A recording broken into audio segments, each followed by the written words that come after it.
Yeah, welcome back. Welcome back to Global Connections here on ThinkTech. I'm Jay Fidell, and we're talking with Brussels, of course. We're talking to Gauri Khandekar in Brussels. She's a researcher for the University of Belgium. Can you say that in Flemish, Gauri? Every Universiteit Brussels. You can just call it the VUB. UB, yeah. Yeah. I knew you'd say that.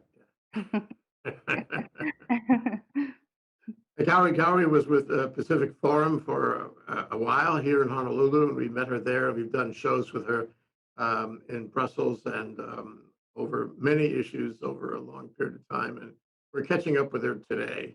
So first, I want to ask you, last time we spoke, there were all kinds of issues about migrants. There was violence in the Brussels airport, and there was COVID. So how is Brussels, how is Europe, how is the EU doing here in the wake of Brexit? Hmm, so basically, there's a bit more acceptance of the situation. People know that there's these lockdowns. It's serious. There have been a number of deaths here in Europe. And if you count the EU as a totality, so all European states together is the number two in terms of infections and deaths, right after the US. Mm. So people are slowly realizing there was a lot of protests at first for the lockdowns that happened, but it's seen as a necessary evil. And especially winter was hard, and a lot of cities, especially France, were quite tough. Um, and countries went as far as to stem travel in between EU member states, which is quite unprecedented because the EU is a common marketplace with freedom of movement. So there's this agreement called Schengen Agreement, which allows nationals of certain EU countries to travel.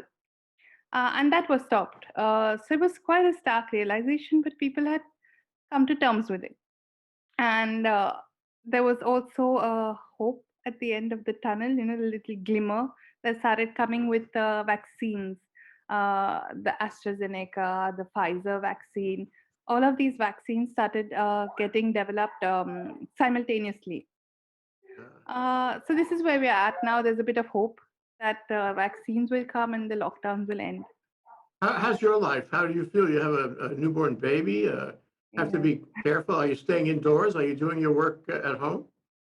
Yes, indeed. So I'm anyways a researcher at the university, but I've been on maternity leave. Uh, so it's a bit scary, because the new strains have come, and the UK strain, which was much more stronger, uh, has now seeped into Brussels. I think you can hear my baby in the Of course. background. Uh, so yeah, I have a 3-month-old now, and we anyway stay at home, and I definitely believe in COVID. It is not a hoax for me because my partner had it as well, and it's really tough. And I'm really staying away and indoors. And as a researcher, I get to work from home anyway. So That's great. Now, what do you think about the machinations in the United States with the contested election, and then the insurrection on January 6th, and then the impeachment? What's your impression? What's the impression of the people around you in Belgium? it was all shocking for us, to be honest. I mean, the whole Donald Trump fiasco that took place, uh, the people taking over Capitol Hill. And what was more shocking for us was the Republicans backing Trump even after, because it's basically a terrorist attack on your own country. So for us, we were all watching with as basically as the same as we had watched the 9/11 videos, CNN live for hours, and then nothing happened. It's a bit shocking for us. But then with Biden, everything seems to come back to status quo as Well, yeah, I was. wanted to ask you about that. So Joe Biden is back, and reasonableness is back, kindness and gentleness and moderation is back. Yeah. Call it return to normalcy if you want. The question is, how do you feel and how does Europe feel about the United States now? Can you have confidence that it's back, or do you continue to worry that the Republicans around Trump will be destructive going forward? Oh no, I think they have the House, they have the Senate also, but they have the presidency in particular. and everything is much more relaxed now. That Biden is there again, and uh, so it's it's different now. The atmosphere again. It was so much chaotic before Yeah, good. when Trump was there, but now it all seems like nothing had changed. But That's really Twitter is profound. quiet. Twitter is more quiet, actually. Good. I'm glad to hear that people feel that way. Okay, let's go to our main topic. Our main topic is about the collaboration, the partnership between countries in the EU and India as Yeah, a pharmaceutical country, which yeah, has the ability and demonstrated ability to make drugs, yeah. pharma drugs like vaccines, for example. So first, can you talk about India's pharmaceutical capacity? How good is it? How did it come about? And what markets is it serving in what products? Yeah. So basically, has a huge generics industry. It's been dubbed the pharmacy of the developing world, and it produces these pharmaceuticals quite cheap and affordable, and so much so that it helped reduce HIV treatment from $10,000 a year to $100 a year. I should say probably not in the US because you have your own medical system there. So in the rest of the world, at least in Africa in particular, um, so treatment per year was reduced from $10,000 to $100. Um, there's a whole The pharmaceutical industry in India is very well structured. So you also have these big companies like Sai, based in Pune, which was my hometown basically, and others. So Sai is already the world's largest vaccine producer. It produces 60% of the world's vaccines. This is just one Pune-based Indian pharmaceutical company. But there are many more such pharmaceutical companies which could produce many more vaccines, and they do. So if I bought a drug from China, I would have a certain reluctance, a certain question of quality control. Would I have the same concern about drugs manufactured in India? Mm, not at all. Not at all. I would say. I mean, I have personal experience, and I'm perfectly fine. And our medical industry is very good. So you even have our doctors who work.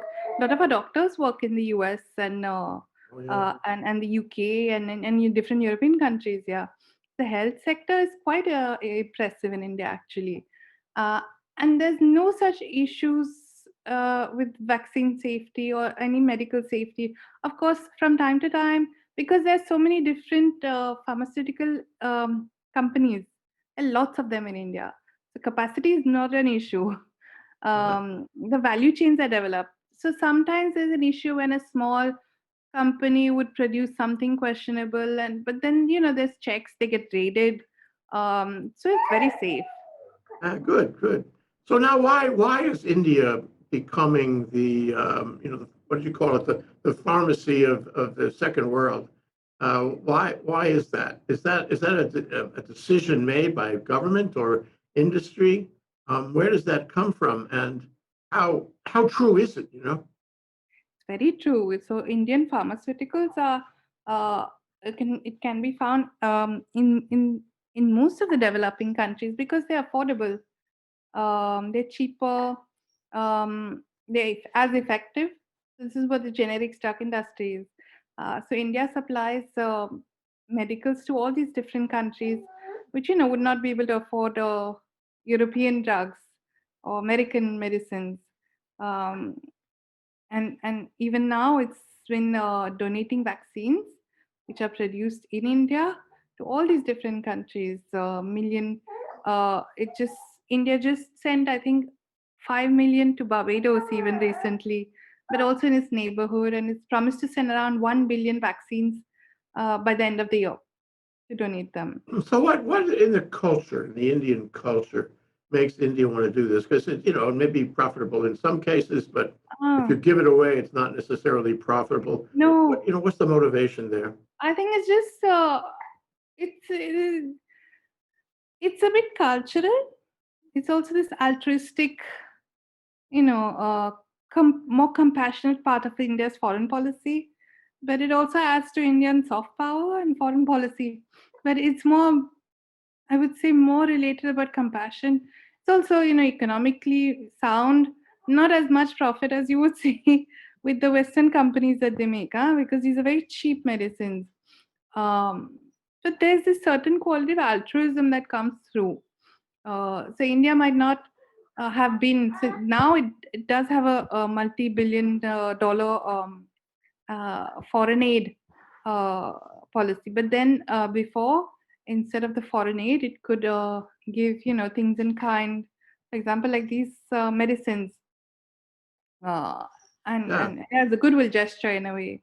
yeah, sure. Well, as you said, it's soft power, and the U.S. knows about soft power, although sometimes I think the U.S. doesn't do what it speaks of. Mm. But soft power is very important. Do you think it's working?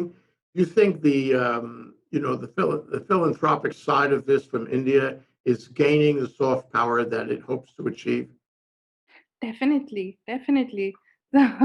um, for sure, because a lot of the countries have not gotten the vaccines necessary, even for them, for the healthcare workers. This is the first tranche of the vaccine needed are for those in immediate contact, healthcare workers, the elderly population. So they didn't even get that, but they've got such vaccines from India.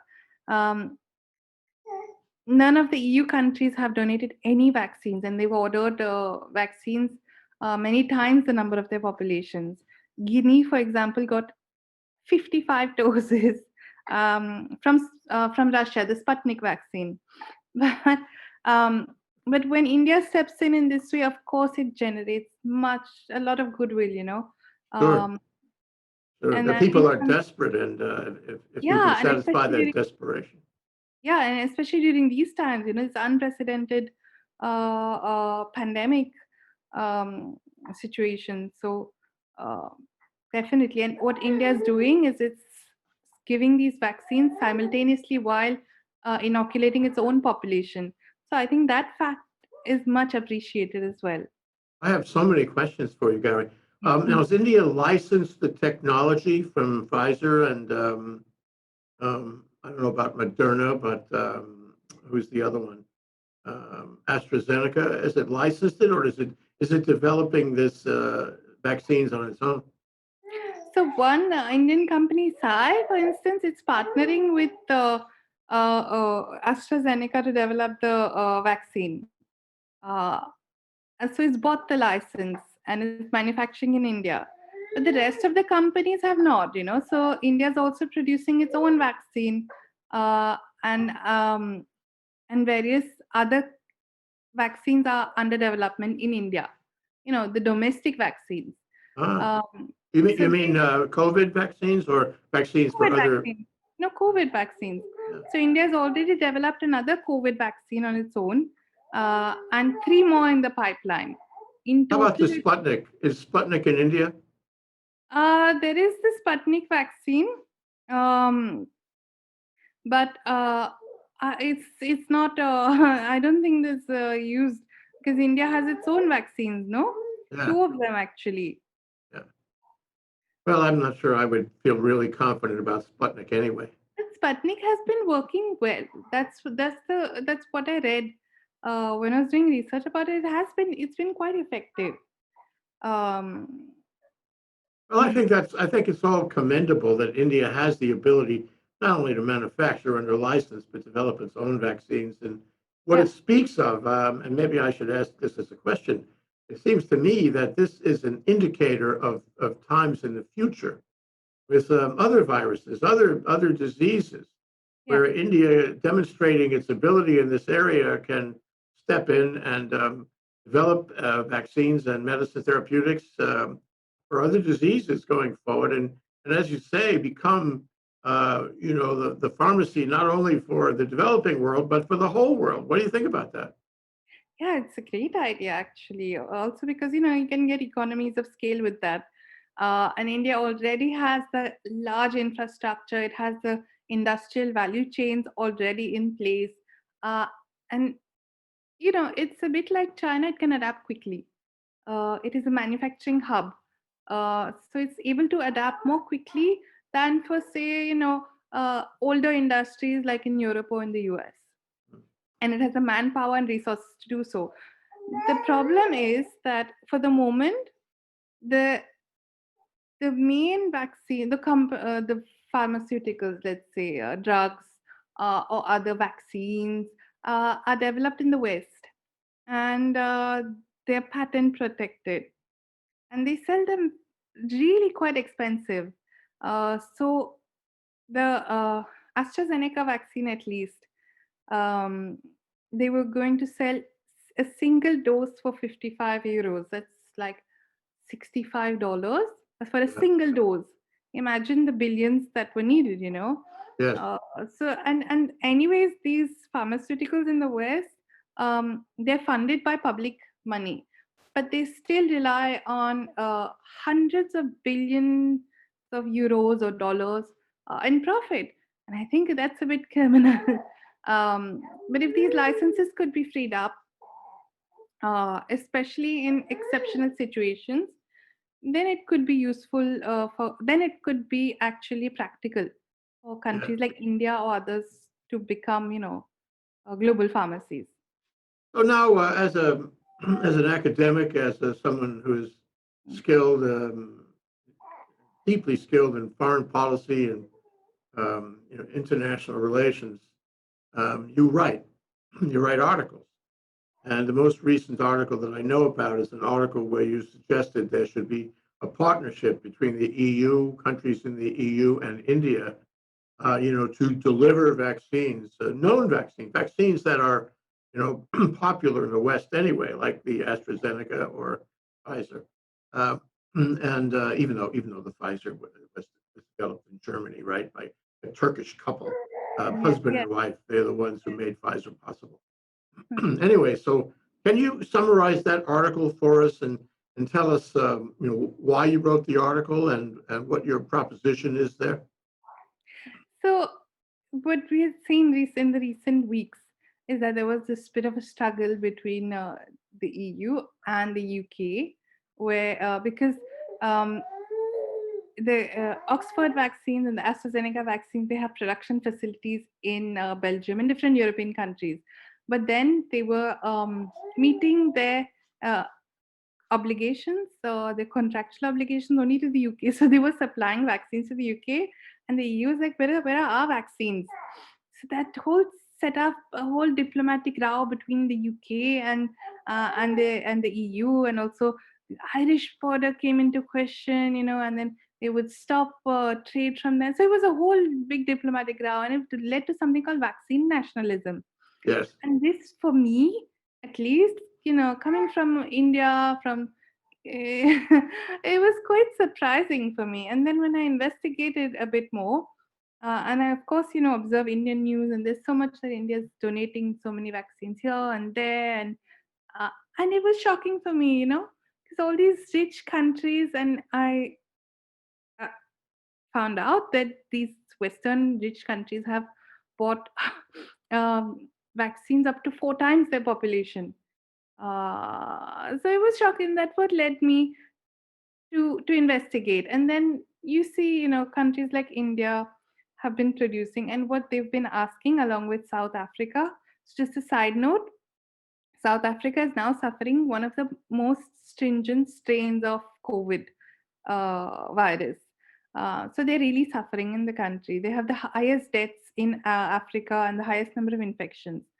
And South Africa and India had made a request at the WTO to suspend these licenses, and actually, such a procedure had taken place during the HIV/AIDS epidemic before, so it's not new.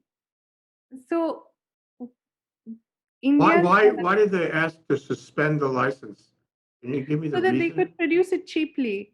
Uh, So this is patents, and I yeah. must say, Moderna, the Moderna vaccine had already donated their patent free. So they're like, whoever wants to produce can produce. But these other companies, AstraZeneca and Pfizer, they prefer to sell the vaccines themselves for a large profit. Uh, and what countries like India and South Africa are asking at the World Trade Organization is to, free up the patents so that their manufacturers, other manufacturers can manufacture them cheaply. But this was also refused. And this seems really, um let me first say cruel, but also it's not sound foreign policy, And No, it's not exactly, sound medical policy either. The idea is the more correct, cases of COVID you have, the more likely you will exactly, have variants. So precisely. you have to reduce the cases, or you will have variants that are more dangerous every day. Indeed. Yeah, you're 100% right.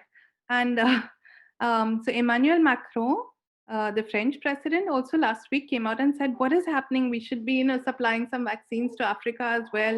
Let's give them 5% of our vaccines," because he realized, that this sphere of influence has been taken over by India and China, um, because they felt they would lose out influence if they're not seen as useful during a pandemic.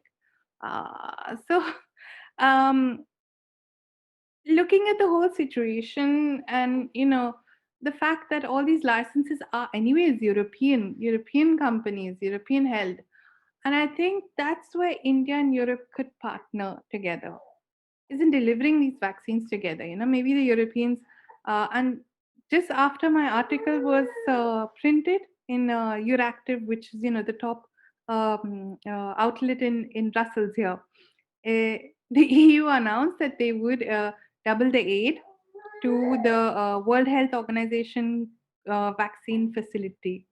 That they would do much more. They would try to explore licenses. So I'm pretty happy about that fact. But then they need to really, if they can't donate their vaccines, at least donate to making the licenses free. Yes, they should. Now, what about Brexit? How does Brexit affect this? The EU makes a decision. That's not necessarily a decision by the UK. Uh, Sorry, can you repeat that? Well, since Brexit, Yeah, we have to see the UK as separate. And if yeah. the EU makes a decision because all those commissioners read your article and decided to act on it the same day, I'm sure that's what happened, by the way. Uh, what Yeah. about the UK? Are they reading your article and are they getting along on this, or are they out in left field on that issue? I think the UK has its own problems at the moment because Brexit has been really hard for the UK. So the trade has been stalled at, the especially fisheries, so lobster trade, and they couldn't get through, so everything was rotting. They depend much more on Europe for, um, natural produce. So European shelves have been quite full, but the British supermarkets have been emptying.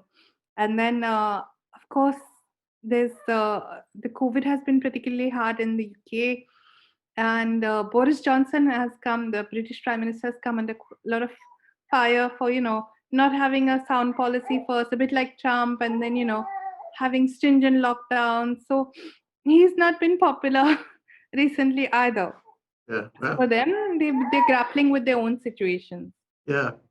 So, from the point of view of international relations, the point of view of, and a sort of global connection, if you will, the name of our show, Yes. you raised this thing about vaccine nationalism. Yeah. This is a very negative phenomenon, especially in a time of crisis. Yeah. And we will have other health crises going forward. So vaccine nationalism is not something we want to have. Can you talk about exactly what the elements of that are and how they can be overcome in the future by institutions that are concerned about global health? Yeah. So vaccine nationalism is when the richest countries in the world started hoarding uh, the most potent vaccines. They were there.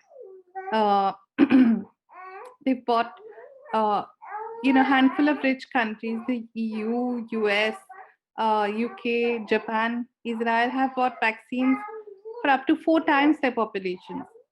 So this is what I call vaccine nationalism. So, they hoard the vaccines first, expect that their populations are vaccinated first, and then the rest of the world can be vaccinated. And this is quite uh, counterproductive, I would say, beyond shocking, but also counterproductive, like you mentioned, for world health interests, but also domestic interests. How this can be overcome, I think, is with maybe through the WTO. I'm not sure. This is what I'm exploring in another article. Either the WTO or the World Health Organization is to have a kind of a mechanism where during pandemics of global scale, uh, that licenses are suspended. That anyways, these pharmaceutical companies receive a lot of public money, and so the vaccine should be free, and patents should be free for uh, to be developed globally as soon as possible. Yeah, the message is clear, isn't it? We have to do global collaboration. We have to help each other. Please. Yeah. We can't rely on nationalism. Nationalism is not a good thing, honestly. Although Indeed. Trump was behind that. I So mean, are we imagine going if there? Are we going there, Gauri? mm, things need to change. I mean, imagine if there was, the vaccine patent was free, and there could be a small pharmaceutical company in Hawaii which could start producing vaccines immediately. That would make a huge difference. Um, so nationalism is not in global interests. It hurts. Well, now as we can see, the global health in far drastic ways. Because if the vaccine mutates and mutates more than what the vaccine can deliver, uh, then it's useless to have had all these efforts. Um, the Well, return to you vaccine said you're nationalism. going to write about it again. What your focus will be international cooperation? Yes, actually, I'm writing with a colleague from Madrid, Miguel, and we'd be exploring how to overcome uh, legal issues at the WTO. So he's an economist, works at the El Cano. So having this kind of more thorough exploration, because I'm not an economist. So we would be able to kind of figure out ways of how we could get past the roadblocks, let's say. Well, I think that's very relevant now, and I think it'll be increasingly relevant going forward. And when you write that article with your colleague in Spain, I Yeah, hope you will send me a link to it, and then perhaps we definitely. can do another show to follow up on this very, very important issue. And I want to Definitely. assure you also, Gary, that in the event that Hawaii, the University of Hawaii, or the medical school here, they develop a vaccine, I'll be the first to tell you. And at that That point, would we be fully wonderful. expect you and your baby to come over here so we can do a show in person. What do Wonderful. That would be a dream come true. you think? Thank you, Gauri Khandekar. Thank you for joining us here Thank you on a so much. given Monday evening, although in Hawaii, Monday morning from Brussels, Belgium. Thank you so much. Thank you Aloha, so much. It's an honor. Thanks so much. always. Namaste.